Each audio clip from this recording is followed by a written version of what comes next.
Sacrée découverte à présent, des scientifiques américains ont peut-être percé les mystères du Sahara. On savait qu'avant d'être un grand désert, la région était luxuriante et humide. Ce qu'on ne savait pas, c'est que cette transformation s'était opérée en moins de 2 siècles. Alors comment l'expliquer? C'est Christophe de Valambra avec Michael Cario qui nous répondent.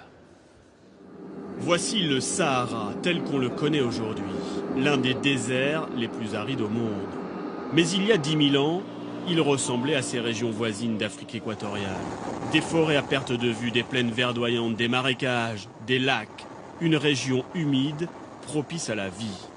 À l'époque, l'eau qui irriguait le Sahara venait de l'Atlantique, paradoxalement, grâce aux saisons chaudes, encore plus torrides qu'aujourd'hui.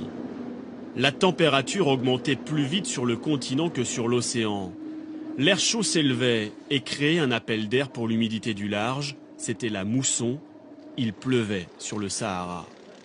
Par les hasards de l'astronomie, la Terre ne tourne pas autour du Soleil de manière régulière. À cette époque, il y a 10 000 ans, les étés sahariens tombaient quand la Terre était au plus proche du Soleil. La chaleur permettait la mousson.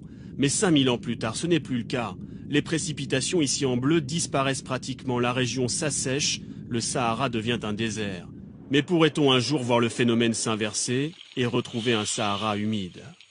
On pourrait imaginer revoir le Sahara vert et humide simplement parce que actuellement il y a une perturbation climatique en cours liée à l'injection par l'homme de gaz à effet de serre dans l'atmosphère.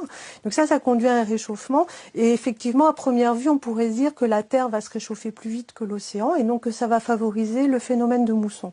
Il y a 5000 ans, tout est allé très vite pour assécher le Sahara, peut-être à peine 100 ou 200 ans. Selon les climatologues, certaines régions sensibles de la planète pourraient aujourd'hui subir un bouleversement semblable, cette fois à l'échelle d'une vie humaine.